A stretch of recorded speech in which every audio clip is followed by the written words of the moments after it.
The night air swelled with the hum of wealth. Low laughter.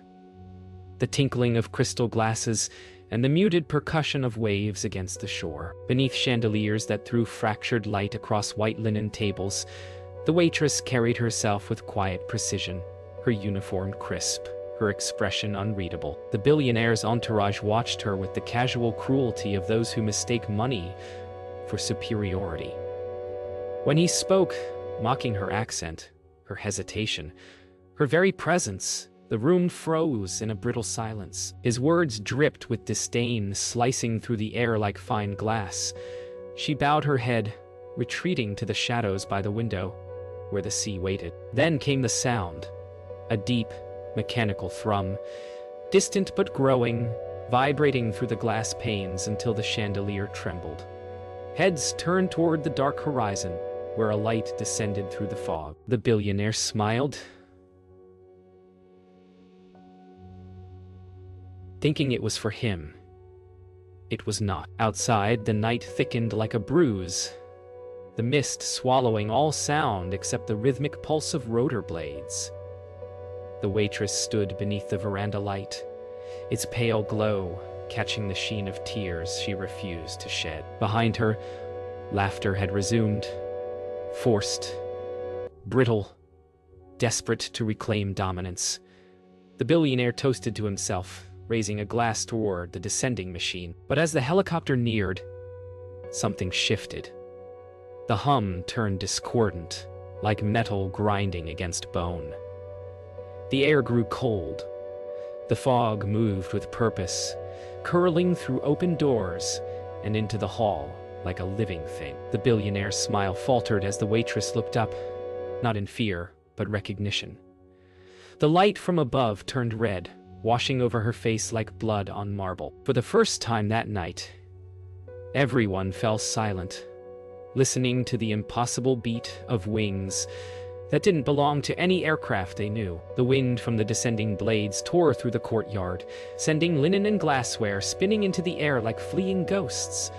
The guests staggered backward, shielding their faces from the sudden storm of grit and salt. The billionaire stepped forward, shouting above the noise, demanding control, his voice swallowed by the machine's roar. From the fog, the helicopter's outline loomed, too close to the earth, its searchlight slicing through mist and shadow until it found her. The waitress didn't move. Her tray slipped from her fingers, silver clattering across marble like a signal. The beam lingered on her face, illuminating calm defiance where fear should have lived. The rotors slowed, and the light dimmed to a low hum that vibrated deep in the ribs of everyone present. A door opened. No one could see who, or what, stepped out. But every instinct screamed to run. None of them did. When the wind died, the silence pressed down heavier than the storm. The guests stared at the figure emerging from the red light, a silhouette, tall and unmoving, its presence bending the air around it. The billionaire called out, a nervous laugh escaping his throat, but his words melted as the figure's shadow crossed his shoes. The waitress turned toward the sea, where the tide had receded unnaturally far, exposing slick sand and dark stones that pulsed faintly, as if alive. The fog rolled back, revealing the full moon above them, pale, fractured, trembling. Someone whispered a prayer, someone else dropped a glass. The billionaire's composure cracked. He barked orders that no one obeyed. Then the figure moved. Slow, deliberate, dragging its shadow like an anchor across the earth. And the sound it made was not human. The figure halted in the center of the courtyard, the helicopter behind it now still, its blades hanging motionless like dead wings. The light flickered once, twice, then steadied on the waitress. Her eyes glistened as she lifted her chin, no longer hiding. The billionaire's voice broke as he demanded to know who had summoned this intrusion, his arrogance curdling into fear. The waitress stepped forward, one slow step at a time, her shoes leaving damp prints on the marble. "You don't remember," she said softly. though the wind carried her voice like a blade. The guests drew back as she approached the billionaire, the light pulsing with her heartbeat. The shadowed figure turned its head toward her. An acknowledgement, almost reverent, and in that silent exchange, something ancient woke beneath the earth. The sound that followed was deep, resonant, and hungry. The fog closed in again, swallowing the night whole. The helicopter stood motionless, its engine silent, blades hanging like black crosses against the crimson haze. The guests whispered among themselves, clutching champagne flutes like charms against evil. The billionaire's hand trembled as he reached for his phone, but there was no signal, no sound except the tide returning in long, sucking breaths. The waitress stood inches from him now, her expression unreadable. Behind her, the figure shifted, its outline distorting the air, a faint hum seeping into the earth itself. The billionaire sneered, his fear twisting into rage. "You think this is yours?" he spat. She didn't answer. Instead, the fog peeled away from the ground, revealing the shape of something vast buried beneath the resort's foundations, something pulsing in rhythm with her heart. Beneath the floor, the rumble deepened, an ancient resonance older than language. The waitress glanced toward the sea, where the water trembled as if in answer. The figure from the helicopter stepped forward at last, its form clearer now. A man, or something pretending to be one, dressed in black with eyes that reflected no light. He extended a hand to her, and the moment their fingers touched, the courtyard lights exploded into darkness. Guests screamed, stumbling through the thick air, their designer shoes sliding on wet stone. The billionaire shouted her name, though he had never bothered to learn it. In the strobing flashes of failing lights, faces twisted in terror. Each flash revealed them older, their skin drawn and waxy. The waitress opened her eyes, glowing faintly gold in the dark. "You brought this," she whispered. And the fog obeyed. 960 characters. The fog poured inward, no longer mist but substance, heavy, alive, whispering with voices that were not wind. It filled the hallways of the resort, crept under doors, and seeped into lungs. The guests ran, only to find the exits gone, replaced by hallways looping endlessly into themselves. The billionaire stumbled, his fine shoes slipping in a puddle of dark water that hadn't been there seconds ago. He looked up to see portraits along the corridor shifting, their painted eyes turning to watch him. In the dining room, the waitress walked slowly among overturned tables, her reflection trailing a second behind her in the mirrors, delayed, smiling when she did not. From somewhere above, the helicopter's rotors began again, slow, deliberate, like a ritual. The ground vibrated as if the sea itself waited for permission to rise. In the banquet hall, the fog coalesced into shapes, faces familiar and wrong, the echoes of laughter from an earlier night twisting into low moans. The billionaire backed toward the wall, shouting for help, his voice bouncing back to him, warped and unrecognizable. The waitress appeared in the doorway, her uniform torn, her eyes fixed on him with quiet finality. "It remembers," she said as the walls began to bleed water. He stared, uncomprehending, until he saw them, hands pressing from within the surface, pale and frantic, as if drowning behind glass. The figure in black stood behind her, its outline now solid, its face unreadable. "You built this place over what should have never been disturbed," she murmured. The lights flared, and the water burst forth, washing away all sound except the roar of the sea returning to claim its debt. The hall was gone. Only the ocean remained, endless, black, alive. The guests were nowhere to be seen, their screams swallowed by the waves that now surrounded the crumbling terrace. The billionaire crawled toward the waitress, pleading, his words dissolving into the wind. She knelt beside him, not with pity, but recognition. "You took everything," she whispered. "Now it takes you." Behind her, the helicopter rose slowly, its red light sweeping across the broken glass and drowned furniture. The man in black watched from within the mist, neither smiling nor moving, his presence like gravity.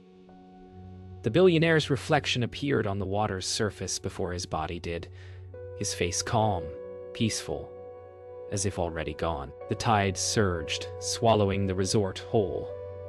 Above the chaos, the waitress stood motionless, haloed in crimson, her eyes reflecting the light of something vast and satisfied beneath the sea. The ocean had reclaimed its silence.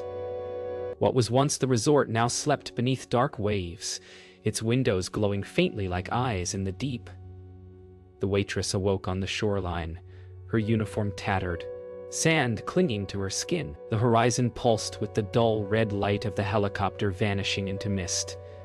Behind her, fragments of marble and glass whispered as the tide drew them back to the abyss. She rose, unsteady but calm, hearing faint echoes. Voices she'd served, laughed with, endured, calling from beneath the surface.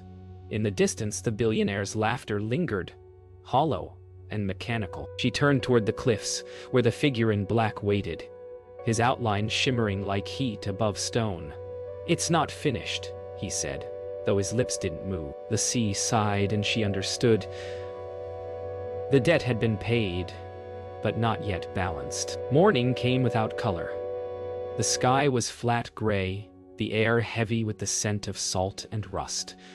The waitress climbed the cliffs, each step accompanied by whispers from the sea below. As she reached the summit, she found remnants of a road, cracked, overgrown, leading toward the billionaire's private estate, perched high above the drowned resort. The man in black followed her at a distance, silent, his presence both burden and guide. Along the path, the world seemed to blur.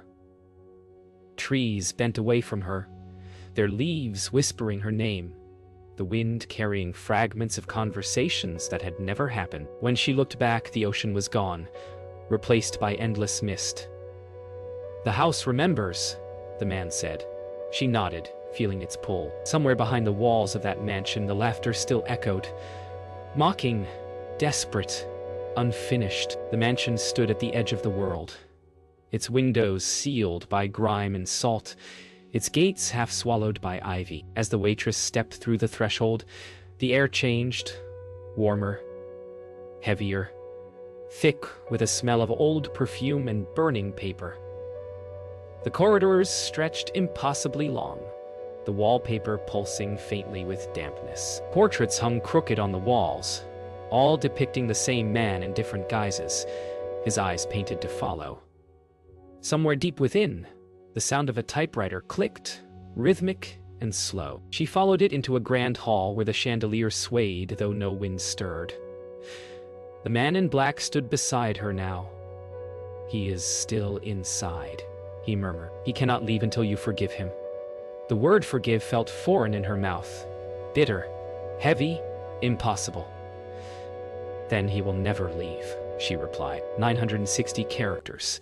She entered the library, its air thick with dust and memory. Books lay open on the floor, pages fluttering though the air was still. At the far end, behind a desk of cracked mahogany, sat the billionaire, alive yet hollow, his skin pale as wax, eyes glassy and distant. He looked up as if expecting her, his mouth curving into a weary smile. "You survived," he said, voice trembling between arrogance and awe. She didn't answer. The typewriter before him continued to click, though his hands never touched it. She watched the keys move, spelling words she couldn't read, letters swimming like insects. The man in black leaned close to her ear. "He writes what he denies." She stepped forward, and the typewriter stopped. The silence that followed was deeper than sound, a void that waited to be filled by her choice. She placed her hand on the desk, feeling its trembling pulse. The billionaire met her gaze, confusion giving way to realization. "You were never meant to be here," he whispered. "None of this is real." But the walls around them disagreed, groaning as if the house itself took offense. The man in black stepped forward, his form flickering like static. "Reality," he said, "belongs to the remembered." The billionaire reached out, pleading for absolution, but the waitress shook her head. "You remember only what flatters you," she said softly. "That's not memory. That's rot." The chandelier shattered, scattering glass like frozen tears. The floor dissolved beneath him, revealing the sea once more, its black waves rising eagerly. She turned away as he fell, his reflection consumed by the depths. When she looked back, the mansion was gone. Only the red light remained, circling like a heartbeat in the mist. The sea was still, no longer a vast, shifting expanse, but an impossibly smooth mirror, reflecting the fog above. The air tasted of salt and burnt paper, as though something had been torn and was never meant to be repaired. The waitress stood alone in the center of a desolate cliffside, the mansion now gone, replaced by nothing but the void. The red light circled, slower now, like a heartbeat fading from one world to the next. She heard the soft hum again, the sound from the helicopter that had started it all, now deep and resonant in her chest. The man in black appeared beside her, his form growing sharper, more defined. "You have seen it," he said softly. "The price of memory." She nodded, her eyes distant. "But I am not the price," she whispered. "I am the reckoning." The fog parted as if in acknowledgement, the earth beneath her feet cracking open. The ground trembled as the waitress moved, her steps unhurried, but filled with purpose. The red light above her began to pulse like a living thing, casting shadows that flickered as if they were trying to escape. In the distance, the sounds of the ocean returned, not waves, but something deeper, something older, as if the sea itself was groaning beneath the weight of something unimaginable. She reached a jagged rock outcrop where the land sloped downward into a chasm. The air around her grew thick with a presence she could feel but not see. "You cannot run from what you are," the man in black said, his voice both far and near. "The world has forgotten, but you remember. You are memory." The waitress closed her eyes, the weight of his words sinking in. Then, with a steady breath, she stepped into the chasm, her figure dissolving into the mist. The chasm opened like the mouth of some forgotten beast, its depths filled with shifting forms and whispers that threaded through her mind. As the waitress descended, the light above her flickered, then fractured, breaking into 1,000 red shards that scattered in every direction. Her body felt weightless, as though she were no longer tethered to the earth. And yet, every breath seemed to ground her more deeply in the space between worlds. "You are the key," the man in black said, his voice now a distant echo. "But only if you choose." She reached out, her fingers brushing the edges of the red shards as they spun around her. The whispers grew louder, voices of the past, the lost, the forgotten. "What am I?" she asked. The man's silhouette flickered before her. "You are the boundary," he replied.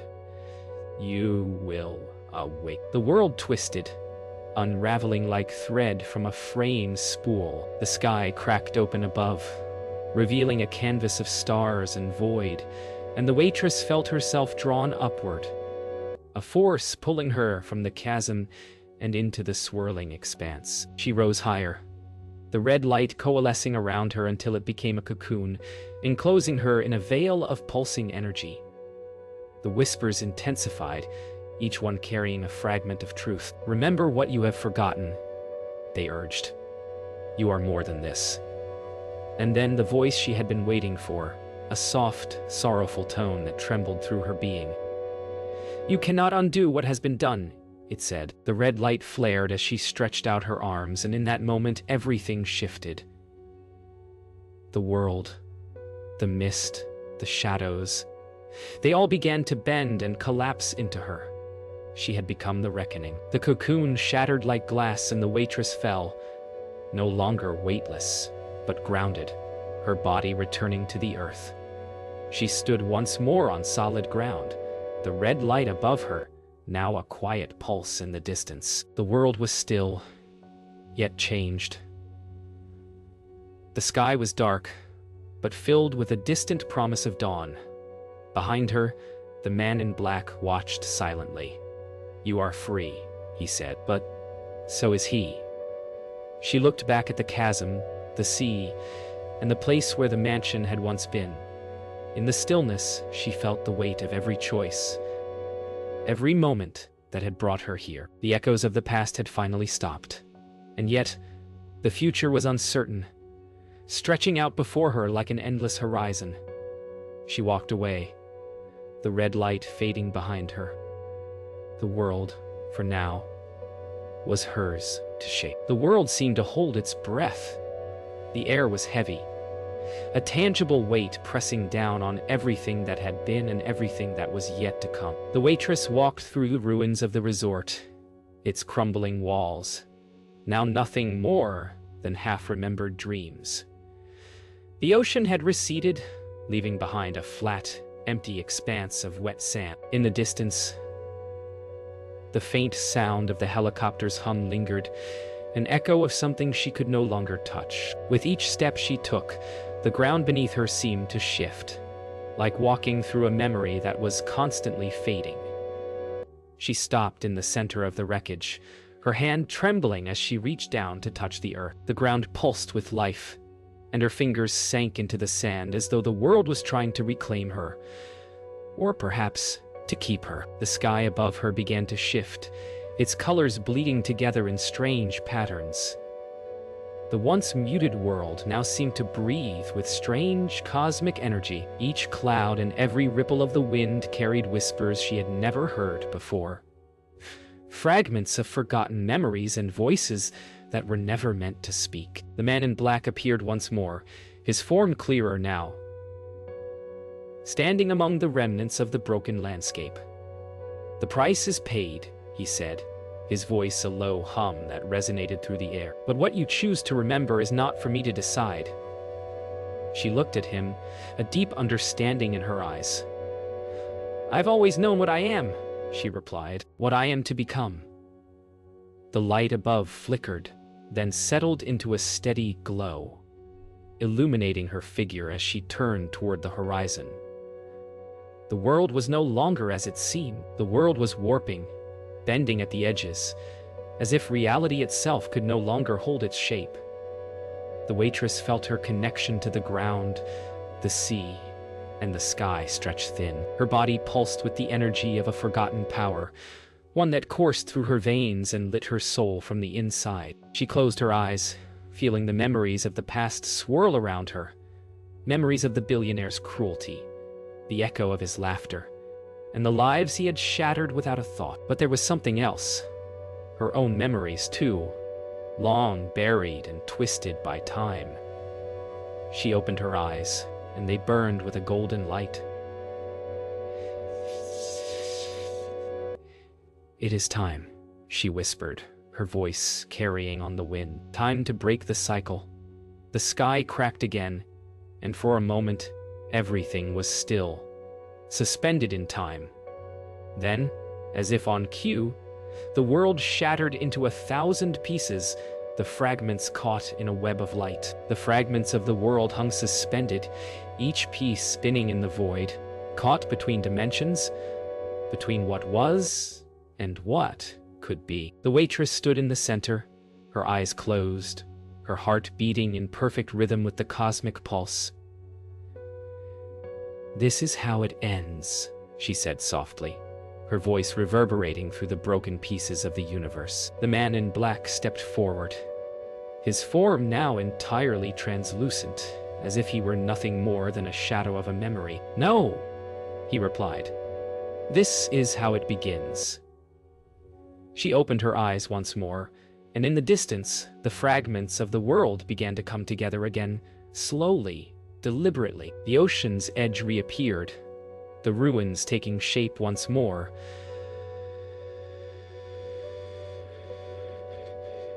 Everything felt lighter.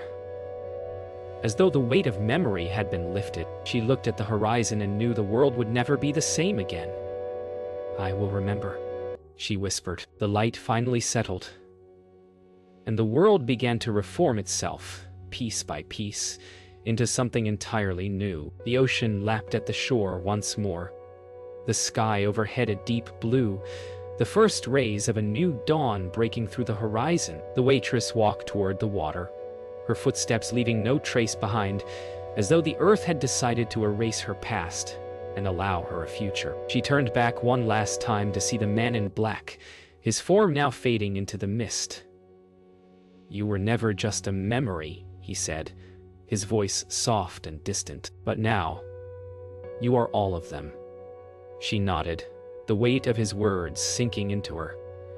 As the sun rose higher, she walked into the ocean, the waves parting gently before her, and disappeared. The world held its breath one final time before everything settled into stillness. And then, for the first time, it truly remembered. The world had shifted again, but this time, it felt familiar. The ocean stretched before her, the shore kissed by a soft breeze, the sky glowing with a golden light that felt like both a promise and a warning. The waitress stood at the edge of the water, her reflection faint but present in the surface of the ocean, her eyes still gleaming with the golden light that had once filled the sky. The memories of the resort, the billionaire, and the endless cycle of pain and power still lingered within her. But they no longer defined her. She felt like a stranger in her own skin, as if she had been erased and rebuilt into something new, yet still tethered to the past. The sea whispered softly, calling her back to the place where the world had once fractured. "You cannot undo what was done," she murmured to herself.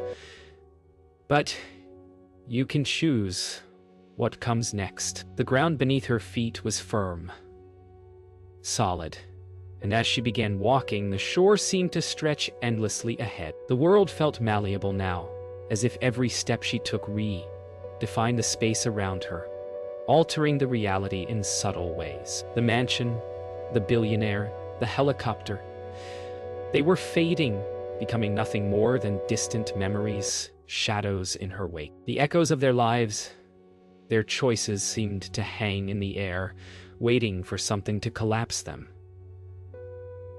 She reached the place where the resort had once stood, but it was gone. In its place was an untouched piece of earth, blank and waiting. The man in black appeared beside her once more, his form now solid, but his eyes empty. "You have learned what they could not," he said. "The world will remember you, but only if you choose to be remembered." She didn't answer, only continued walking, leaving the past behind her, knowing that this time she had control. 960 characters. As she walked farther, the world began to shift around her again. The ocean behind her stirred with a new energy, waves crashing harder than before, as though something ancient was awakening. The memories, her memories, swirled in her mind, echoing louder and louder, each one a fleeting moment that danced just beyond her reach. The man in black no longer spoke. His presence felt more like an anchor, pulling her toward something she couldn't quite understand. She closed her eyes, focusing on the ground beneath her feet. The earth felt alive, breathing with a rhythm she had never noticed before. "I am what I was," she whispered, "and what I have become." When she opened her eyes, the world before her had shifted once again, more solid, more real. Yet something was missing. Something fundamental had been erased. And in its place, a world that was hers to shape. As the day wore on, the shore behind her seemed to grow more distant. The world felt ever-changing, like a dream slipping in and out of focus. In the distance, she thought she saw figures. Faces from her past. The people she had once served, their voices now indistinguishable, lost in the wind. The figure of the billionaire appeared for a moment, a fleeting shadow among the fog. His face was not the same, his body twisted into something unrecognizable, a vague outline of what had been. She paused, her golden eyes narrowing, feeling the pull of the memory that had once haunted her. "You are not real," she whispered to the shadow. Not anymore. The fog swallowed him, and the world for a moment held its breath. The man in black had faded, leaving her alone. The air grew still, the waves quieting as if the earth itself was waiting for her next move. And then the world settled into clarity. The fog parted, the waves calmed, and the air thickened with the weight of the moment. The waitress stood at the center of a new reality, one she had created, one she had chosen to inhabit. The sky above was clear, and in its vastness she felt an unsettling peace. The man in black's presence was gone, his influence now an afterthought. She turned her face to the sun, feeling its warmth, not as a reminder of the past, but as the promise of the future. She had lived through the cycle of power, cruelty, and memory. And now she was free. No longer the servant, no longer bound by the cruelty of the billionaire, the house, or the shadows that had once controlled her. This world was hers to shape. "I will create," she said softly, her voice steady but full of a power she had never known. And with that, she walked forward into the horizon. The world had returned to an unsettling stillness. The shore stretched endlessly before her, unbroken by footprints or sound. The waitress felt both lost and found, as if the very earth around her were still learning what it had become. She walked forward, her eyes still glowing faintly, but her heart no longer weighed down by the past. The horizon ahead felt uncertain, its shape constantly shifting, as if the line between what was and what could be was no longer fixed. She turned her gaze toward the water, watching as it lapped gently at the shore, feeling something stir deep within. The ocean was no longer just a body of water. It was a vast, living entity, its pulse intertwined with hers. For the first time, she realized that the very nature of reality had been altered. She was no longer simply a witness. She was now a part of it. As she walked, the world around her began to hum, a soft, resonant sound that vibrated through the ground beneath her feet and the air she breathed. The sky above, once a gentle blue, now felt vast and unknowable. It stretched far beyond her understanding, and with each step she felt herself becoming a part of it. The air grew thicker with the energy of forgotten things, memories, forces, whispers of lives that had passed through this world unnoticed. She heard their voices, not in words but in sensations, a faint shiver on her skin, the weight of unspoken stories. The earth seemed to pulse with them, shifting beneath her as if it too were remembering. She stopped walking, feeling the ground ripple beneath her. "You will remember," she whispered. "But you must never forget."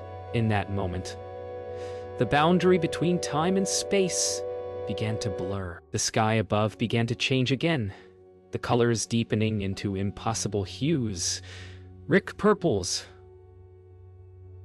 fiery oranges, and deep blues that bled into each other. The light itself seemed to tremble, as though reality itself were trembling in her presence. She realized that she could feel the shape of the universe in her very bones now, each movement of air and each pulse of light, a part of her existence. The past, present, and future were no longer separate.